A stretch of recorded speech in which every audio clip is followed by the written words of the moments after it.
You're listening to episode 177, Kimberly's story, cord prolapse and emergent C-section at 26 weeks. Hello, my friends. Welcome to Child Life on Call. This podcast is a safe place for parents to share their stories about what it's like to have a child that has a medical experience, diagnosis, disease, and or everything in between. We know there's power in sharing stories, and that power multiplies when you can listen to other parents who have walked a similar path to yours. Giving and getting advice is great, but hearing how another parent navigates the complexities and nuances of healthcare is even better. As a child life specialist, my role is to support, validate, and provide emotionally safe spaces for kids and their families, and I am so honored to be on this journey with you. In addition to parent stories, we sprinkle in some expert episodes every now and again that have content for both parents and professionals in the field of healthcare, all with the mission to empower parents to be confident advocates and partners with the care team during healthcare experiences. We're so glad you're here. Hello, my friends. I am so excited to share my interview with Kimberly Reyes here. If you have ever spent time in the NICU as a parent or a clinician, you have felt firsthand the feeling of helplessness and overwhelm in all parts of your journey. One of the things I picked up on with Kimberly during our conversation was that there's a true art to unravel the balance of parental advocacy and participation in the NICU and telling the providers exactly what you need. So during this interview, Kimberly had to, as she says, start advocating the second she woke up after surgery. And it's a great lesson in sometimes you have to run before you know how to crawl, especially when it's at the well-being of your child.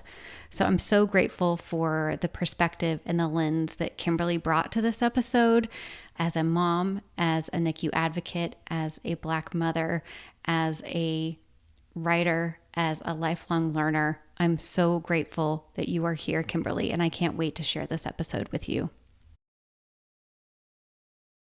So my name is Kimberly Reyes, and I am a mother to a newly 3-year-old. So we hit 3 2 weeks ago. Quite the journey. And so I live in Western Montana now, in the mountains in rural Western Montana, although we are originally from New York City. So it has been quite different. quite the culture adjustment, but in all intentionality. And so I've got a kid that loves tractor pulls and skipping rocks in the river, and it is just a different life. That same child was born at 26 weeks, weighing 1 pound, 8 ounces, and she spent 109 days in the NICU before she came home. And so that has shaped our parenthood and shaped our journey. And that's kind of a little bit about who I am and we are. Wow. I have so many questions for you. And one is just to kind of give the listeners an idea is that you and I connected on LinkedIn, and I was immediately drawn to your ability. I don't know. It's such a mix of, I would say, like creative writing is your style. Like you speak to people, like I can hear your voice through your words. I don't know what that's called. But just immediately gravitated to who you are, what you were willing to speak about, and the courage that it takes to speak about your own personal experiences and move into a professional vision. So I'm excited to get to what you're doing now and how you're advocating for yourself and for other families. Sure. But walk us through kind of just back at the beginning and, finding out that you were pregnant. And was there any clue that you were going to have a preterm birth, or was it a surprise? Well, it's one of those things that actually, having done more research, I wish I knew what I knew then now, actually. So I guess I'll preface it. So it's interesting that you say the style in which I explain. I'll preface also that I was a teacher for 15 years before my daughter was born. There And it is. so, yeah. So, we are used to standing in front of groups of people, talking about yourself, because if you aren't personally involved in what you're doing, kids tune out, adults tune out. And so that's, I think, a part of just the comfort with generally just talking to people. It's something I did 6 hours a day, every day for Hmm. 15 years. Well, I guess so. When I was first pregnant, which I guess was the fall of 2019, at about 9 weeks, I had something called an SCH, which is a subchronic hematoma. And at the time, actually thought it was a miscarriage. Turned out it was just a bleed. Went to the hospital and an emergency room experience, which I could, that's a much longer story for a different day.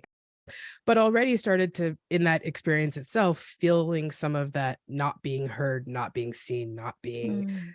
taken care of. And so fast forward to them saying everything will be fine. Had to find a new doctor because the gynecologist at the time wasn't an OB. So it was just, okay, you're pregnant, but you have to go see someone else. And so this was the first of 4 different providers I would actually have over the course of being pregnant. Much more than 4, because if anyone's been in the hospital, you know that you see a new doctor every 72 hours. But Yes. yeah. So, As far as families are concerned, there's not a staffing shortage because there's so many new faces every day. and I was in one of the nation's premier teaching hospitals. So I Wow. will tell you just the size of the staff and the turnover. Oh And yeah, so, gosh. but anyways, I was told that I was put on bed rest for a week. And then I was told that once it sort of resolved itself, everything would be fine.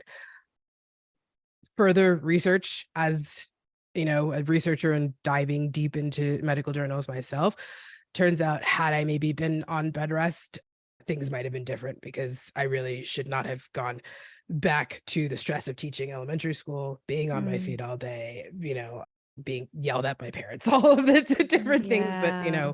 one deals with. But fast forward, so, we were told at around 20 weeks, everything was fine, that, the original issue had cleared. She was developing well, all of the sort of, okay, we're in the clear now moments. Somewhere around then, I was actually fired by that OB. That's a thing that can happen. So Mm. people are always like, wait, what? And I'm like, yeah, no, they'll hand you your file in the lobby and tell you, it's been fun, but we're not gonna Mm. continue to do this. So at Wow. which point, frantically searching halfway through my pregnancy for another provider, I ended up going the midwife route and found for the first time someone who wanted to listen to the story and wanted to Wow. respect our wishes. And my husband and I left the appointment both looking at each other and saying, did someone just tell us that this is our kid and we have a voice? Yeah. Because Wow. that was refreshing and huge. But that would last for about 2 weeks. And in about 23 weeks, I was pre-prom and my water broke and I went in the hospital, and all Mm. hopes of anything being Mm. not medicalized and natural and with wishes as I'd like went out the proverbial window. And so at the time when I was admitted, my daughter weighed only about 480 grams, I think they said, and was still a week under what they call viability. So I was told if she were to come at that time, there would have been nothing they could do. And my job was to stay pregnant as long as humanly possible and Yeah. get her weight up. So I proceeded to lie there in the hospital and eat balls of buffalo mozzarella and a couple of other very, sort of high edible fat things. And she came at 26 weeks and 4 days, weighing 680 grams. So she had gained those 200 What? grams. That's impressive. Yeah. Yeah. That's amazing. It is not easy to be on bed rest. No. And, even the coat I wore into the hospital, I couldn't wear home. So I Wow. also Oh my God. That is hilarious. participated in said weight gain. But, she was, yeah. So Can you eat buffalo mozzarella anymore, or is it take you back to that time? Well, I live in now what we call a food desert. So if I could get good Italian deli, I also spent 2 years living in Italy, so I'm a little bit spoiled with the whole Yeah. situation. But if I could get really good cheese, I would probably eat it till the end of time still to this Okay. day. Okay. Good to know. Yeah. Well, and also just cold cuts in general, which most people avoid when they're pregnant. And so Yeah, it's the day that true. my daughter actually did come, my mom still tells the story of getting a call from my husband who we had still wanted to encapsulate the placenta at that time. And Hmm. so I go into, I don't even think you could call it labor because I had a cord prolapse. So the cord delivered before the baby. Right. 7 minutes later, crash C-section, she was out. So it's, one could call it labor. I don't really know. But anyways, my mom gets this frantic call from my husband and he goes, I need a cooler and some Genoa salami. And my mom goes, what? It's your husband talking For about the you baby. making absolutely no sense. It would later, months later, be clarified that the cooler was for the placenta, which actually couldn't be saved because it had turned necrotic, which nobody had figured out. And Oh. the salami was for me to have a sandwich finally after I woke up from Oh surgery. my goodness, Kimberly. Did she But yeah, deliver on both of those? I don't think she brought the cooler because in the end of the day, she had no idea what he was talking about. And she goes, there's a fridge in her room. So I'm just gonna, I just, ignore this part. oh my And, gosh. they came to the hospital and she would bring me a whole spread of cold cuts probably a week later when I first came home from the hospital and they Mm. were fresh from an Italian deli and delicious.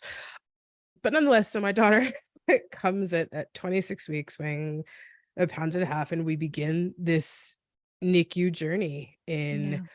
and also simultaneously the day that she's born, New York locks down for COVID. So Okay. yeah.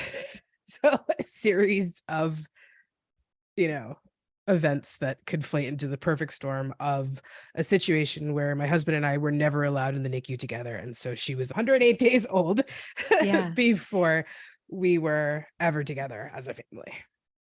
My heart breaks for you for so many reasons. I was a child life specialist in the NICU during the pandemic and got to see firsthand what that was like for parents. And I I'm I can only hope one day that maybe you are writing a book or that you will produce something in addition to these podcasts because your written word about that experience is so important, especially with your talents of being able to communicate. Can you talk to me about you talk a lot about advocating for yourself, for your daughter. What did that look like at the beginning? And were you the best advocate right after she was born? Is it a role you grew into? Like, talk to me about that process of becoming a NICU mom. Sure, yeah. So I'm gonna say me yelling for her best interests began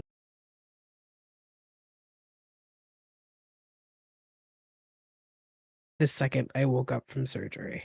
And Mm, so I was set in recovery. And one of the things that I think NICU parents will tell you is you try to hold on to the slightest bit of control because it is a situation where all control over your own body, the process, your child, everything is kind of taken away from you. And that's something that I really think is very important for staff to consider, right? So that, I wake up from, emergency crash C-section where the last thing I remember is being wheeled through a labor and delivery ward on my knees with a doctor behind me holding the cord in. Like, so this level of gosh. just, you know, insanity of the whole thing. Me telling the anesthesiologist, "Oh, well, can I move my arm here to help you out? Because I'm trying to help you out. Because me panicking, I know, is not going to help. So how do I help?" And he goes, "Well, actually, you can hold it there." And so we said, "Okay, let's, do this together because we're all, here for the same thing." You're like, your success is my success. So Right. let's Yeah. do So this like together. let's, teamwork is dream work here, people. So nonetheless, I wake up and I know that at that moment I'm producing colostrum. I'm producing the most nutritious thing humanly possible for a child who's come early, and this is what she needs. And so I say to the nurse, "Okay, I need a receptacle to hand express this colostrum. and somehow somebody gets it to her. Oh no, you rest. Don't worry about it. It's okay. No, I'm not going to rest. You need to do this. Mm. Said nurse leaves. Next person comes along. May or may not have been an orderly, someone who had no inclination. You need to get me a cup for this colostrum. Okay, I'll get a nurse. Yeah. You do that. So I think it was probably, 3 or 4 different people, me insisting in, one can say not the least, I'm not the most polite person if you've decided not to respect my wishes. So saying, this is what's going to happen. And I was able to, after, insistence, which I think many people wouldn't feel the agency to do at that moment, right? Yeah. Express the colostrum. My husband was able to take it downstairs and give it to her by mouth with a swab. Wow. Yeah. Wow. So that's incredible. But I think about in that moment of just having to insist so deeply and, my own conviction, my own sense of saying, no, this is what I want for her. Yeah. And, if I'm walking down there myself, I'm about to get out of this bed and do it. So someone needs to make it happen. But I think it shouldn't be that hard, right? Yeah. It's a really, I can't say for certain. I don't spend time with mothers right after they give birth. We typically see them once they get to the NICU. The picture that is painted for me is a parent who is scared, who is fearful, and every instinct is telling them, my baby should be with me right now, and they're not. So how can we, care teams, care providers, look at those little spots? Well, for you, it's colostrum. For other people, it's making sure dad is there. For somebody else, it's, getting me off this pain medicine as soon as possible. Whatever it is, that question should really be before the emergency, before the C-section, before the birth, to say, what is most important to you? I'm working with a hospital right now, and they have this great line. It's called What Matters Most. And it's like, we take all of the medical stuff out of the way, but what matters most to you and your family right now, we're going to prioritize that. And we're going to put it in the chart. That's happening at a Nova Children's right now. And I think that's so powerful. And all it would have taken is one of these people to look at you and say, what matters most to you right now? I'm going to listen. I'm going to make it happen. Yeah. I mean, that's mind-blowingly amazing, first of all, to hear that someone is thinking in that realm, because I think, well, one of the issues, and so I'll go back to the idea of the size of the hospital I was in and the size of the NICU and the fact that you're talking about, one of the nation's premier teaching hospitals, so that there is, on average, I think, if I do some quick math, 50, 60, 70 babies in the NICU. I mean, you're not talking about a small operation. And so, and even the antepartum end of it. So when you deal with, maternal fetal medicine, before you give birth, was a constant rotation. I was there so long that I saw the rotation like come back twice. And I'm like, oh, hey, I haven't seen you in a month. Oh, nice to, but nonetheless, I think it's a moment where that's that bit of humanity, because that's really what it is. You're talking about humanity, right? You're talking about having the most human aspect of what a family needs being taken into consideration, right? And I'll give you an example of another thing. So when my daughter was, I don't know, probably a few days old, the umbilical cord, the stub of the umbilical cord was still attached. And I come from a tradition where when that falls off, you put it in a little wax paper and it goes in the baby book. And mine 40 years later is still set in a baby book. That's a thing. And so I had left explicit instructions with anyone who would listen. When it falls off, please save it. Please, the nurse, the person changing linens, anybody who would listen for that first, 3 or 4 days. And if my husband went in the morning when I didn't go, I said, make sure you tell them that this is, what's going to happen. I show up, must have been day 4 or 5. it's gone. It's fallen off. I noticed not because I was able to change her diaper, but because I was there for cares and someone else was handling my child when I had never even held her, right? And I said, "Well, where's the umbilical cord?" And, I started to cry. At that point, I lost it because I said, I only asked for one thing, guys. This is in the general scheme of things. And, the nurse just looks at me and she goes, "Oh, well, it must have just fallen off in, a diaper change and things happen," and walks away. No. Yeah. And I remember, telling anyone who would hear, and each person that I spoke to it was met with the same sterility and lack of things. And I don't think until there were, tears falling down my face that the one woman looked at me and said, "I'm sorry." And I said, "Well, what does sorry do here? What does this change? This is gone forever, this moment." And the fact that not only were the wishes not even respected, but, there was such a flippancy with which the response was given as well. Needless to say, anything else that I had in the future, I stuck giant signs to the incubator, and I had our amazing child life specialist at the hospital who helped me. She's like, "I can laminate those for you." I was like, "Let's do it." And so there are pictures of my daughter's incubator with giant signs laminated with bright colors of every little thing that we wanted someone to know, so that if you walked over there, there was really going to be no way you were going to miss our Kimberly, wishes. I love a good sign. I'm not surprised that you did this. I'm so glad you did that because gosh, every family who comes into the hospital, okay, hear me out for just a quick second. We're going to dream, is given 10 pieces of cardstock and a big ass Sharpie. And it's like, the things you want, please put on the door, that your wishes, your this and that. Like, oh goodness. My heart is breaking for your umbilical cord. I haven't had a family ask for that. And my mom has my umbilical cord and wax paper in my baby book. Oh, I'm sorry Yeah. that you were met with that. I'm sorry that somebody was too scared to look at you and say, "I'm so sorry. I cannot believe we've overlooked this. I know where the trash is.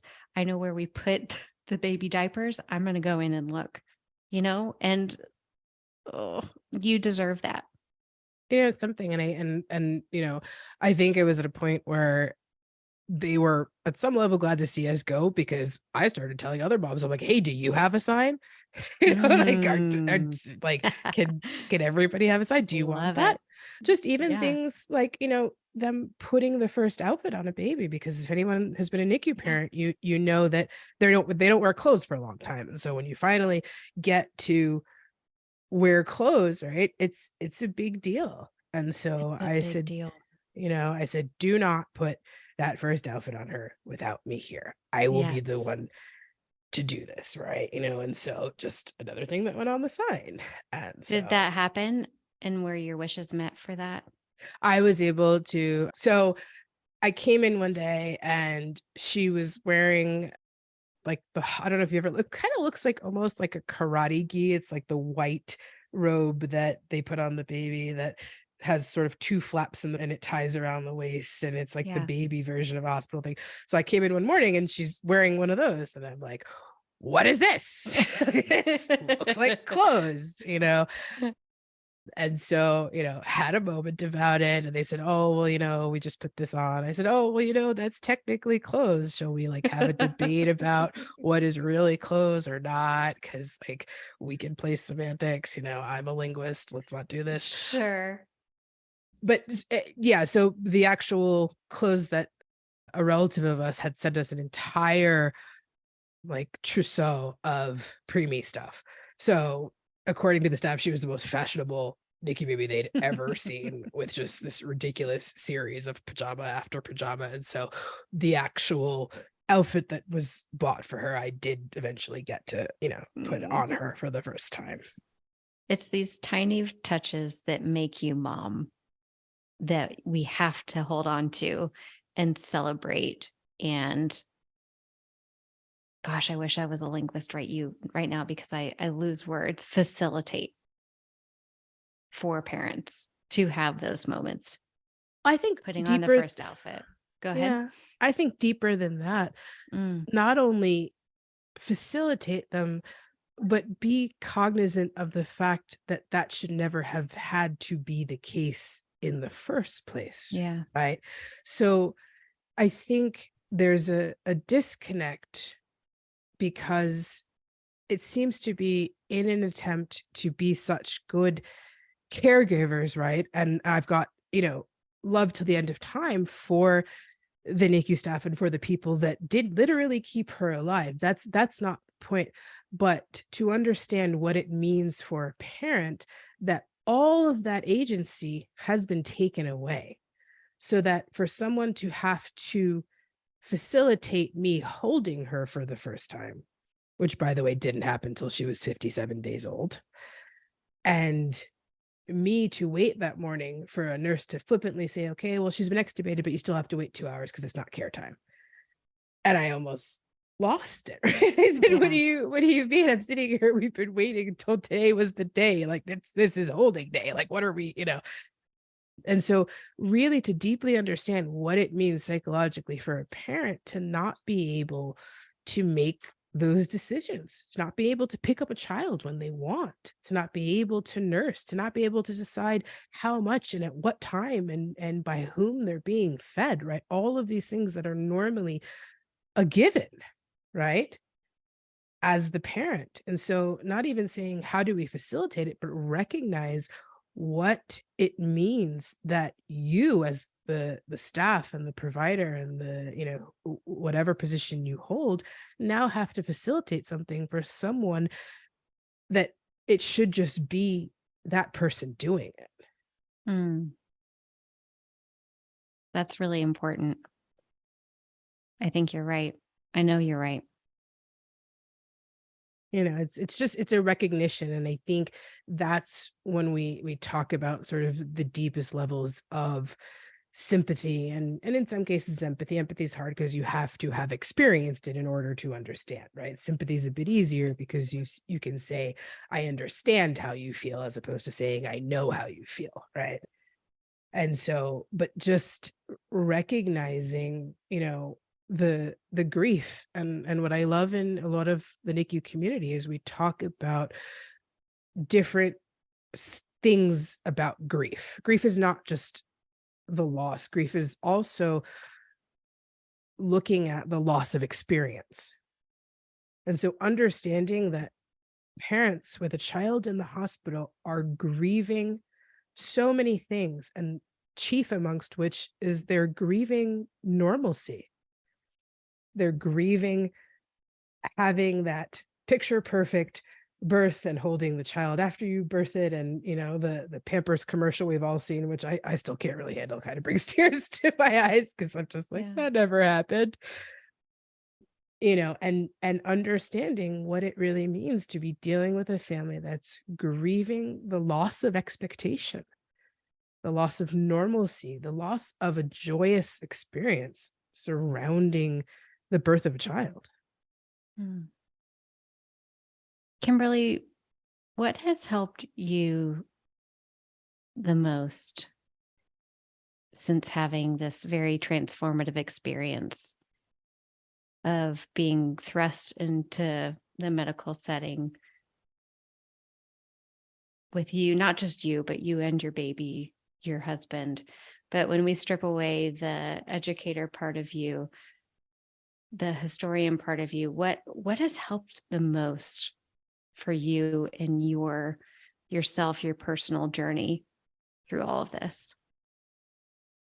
I think finding community, finding that understanding that I'm not the only person who feels this way. And so there's, in the course of doing the podcast, in the course of doing the research I've done, I've connected with a lot of parents all over the world. I had a great email exchange with someone in Australia this morning, and we're trying to figure out a time for a phone call, and we're like, 16 hours is a crazy time. It is a crazy time. And I told her, I was like, I deeply understand. I spent 5 years living in Tokyo, so trying to talk to anybody in the States was always, a challenge. But, just reading a post where a mom is like, I cried because someone sent me a baby shower invitation today. Mm, And you sat there and you're just like, it's not just me. yeah. And Yeah. that sense of it's not just me, because it is, in the best of circumstances, so easy to feel isolated.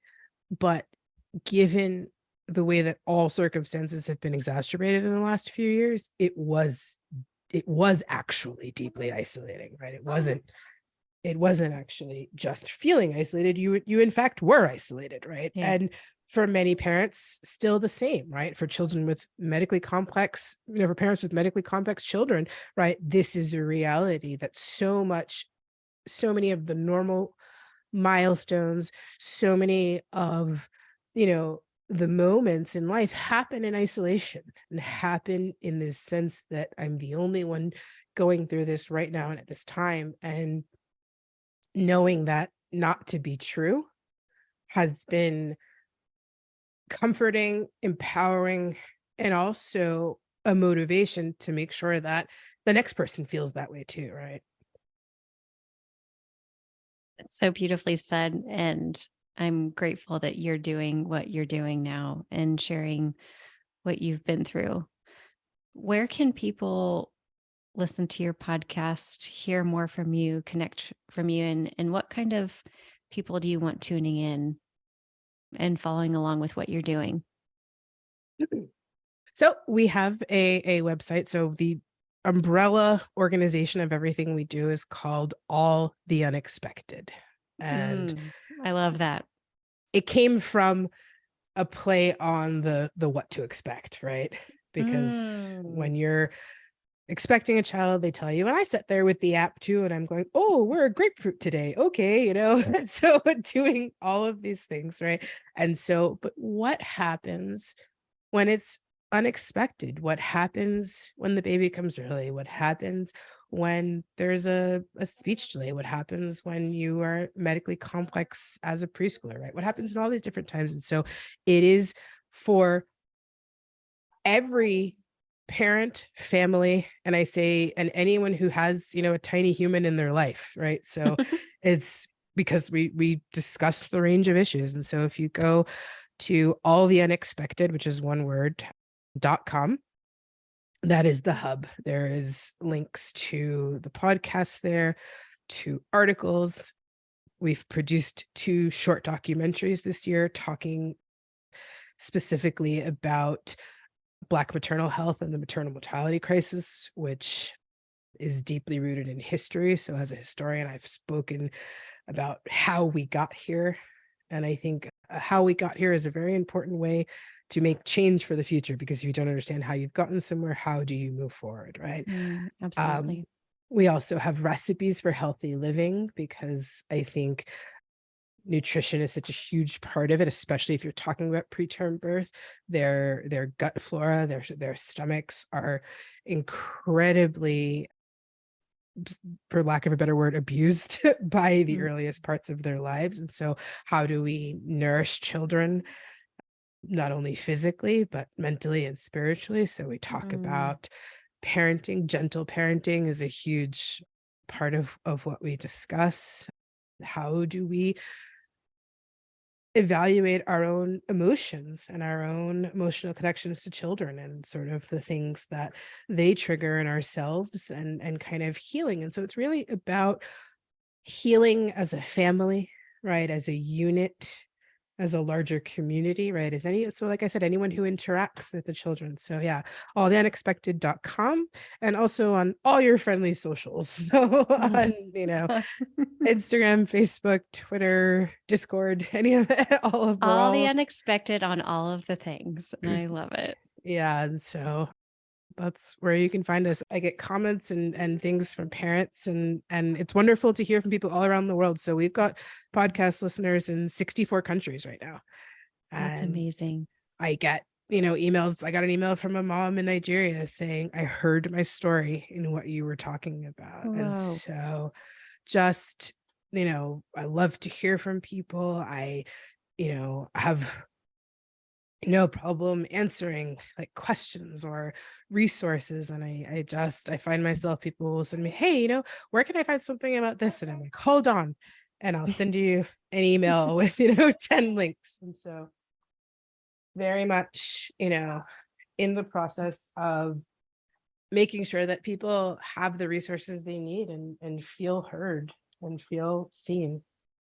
Well, And there's no so, doubt you're doing that. And I'm so grateful that you came on Child Life on Call with well, me. thank you for And having me. yeah, oh my goodness, I would love to have you again at any time. So I hope that you do come back and continue to help us understand more about your experience, what you're advocating for, and so we can all continue to grow, feel less alone, and the healthcare professionals that listen to this can feel more connected and more empowered to do more to really, like you said, not just facilitate, but deeply respect and understand that the way of the world for which it quote unquote was supposed to happen is now turned around. So I really appreciate you. Thank you. And thank you for the work that you do. I think Mm, families are probably touched every day. Thank you. Thank you all so much for listening to Child Life on Call.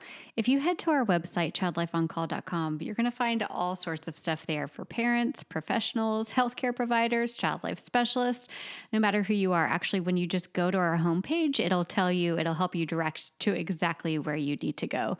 On that, you'll find opportunities and PDUs for child life specialists. Parents, we've got a starter kit for you.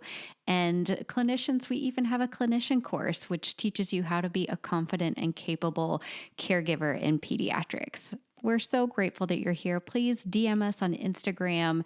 And like I mentioned, when you rate and review this podcast, it helps other families be able to find us. So let's keep doing that.